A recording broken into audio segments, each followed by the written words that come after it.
Good morning. This is Apostle John Pierce, co-founder of Manifested Grace Ministries, saying good morning. And on behalf of my wife, Prophet Joyce Pierce, and the rest of Manifested Grace Ministries family, welcome to the 5-Minute Daily Word for Thursday, October 4th, 2012. Today we're going to speak from the topic of the 37. The 37. We're going to be talking from the 37th Psalm. But for a minute, I want to talk about covenant scriptures. Covenant is a formal binding agreement or a promise between two or more parties. So covenant scriptures are formal binding agreements or promises between us and God. It says, if you do this, I'll do that.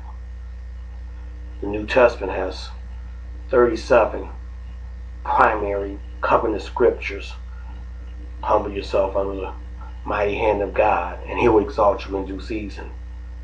Don't get weary in your well-doing. You'll reap in due season if you faint not. And those are the covenant scriptures that I've always used to show me how to stay in God's will and how to manifest His grace and His promises. Romans 8:28 says, all things work to the good for those who love God, for those who are the called, according to His purpose. So that's telling me that everything that I'm going through will work out in the end. I'll be pleased if I love the Lord, if I am the called, which are those of us chosen by God for special benefits and service, benefits from God and service to God. Is that you? Are you willing to be of service to God? We know you're willing to accept benefits from God. And then it says according to His purpose, according to His will. Are we willing to live our life according to His will? If we do, all things will work to the good. I want to go quickly to Psalm 37 and verse 4. One of my favorite scriptures I kind of use to guide me and direct me and encourage myself most of my adult life and talk from it often. And it reads, delight thyself in the Lord, and He shall give thee the desires of your heart. Commit your ways to Him and trust Him, and He'll bring it to pass. Delight, to take great pleasure in. Delight thyself in the Lord.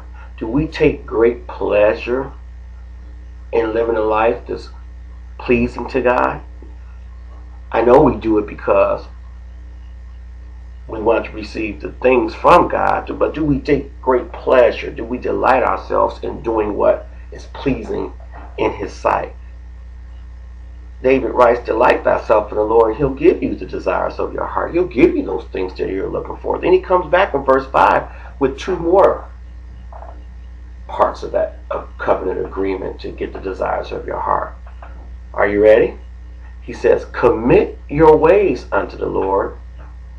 Trust also in Him, and He'll bring it to pass. He'll make it manifest.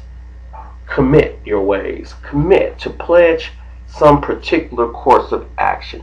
Have you made a pledge? Have you committed to a particular course of action on how you're going to live your life today? Have you given up this or stopped doing that, or given up this or stopped doing that? Not vacillated back and forth, because we've all been guilty of that. Have you made a pledge, a commitment to a particular course of action to receive the desires of your heart? And then it says, commit your ways to Him. And then it says to trust in Him. Trust is one in which confidence is placed. Is your confidence placed in God today?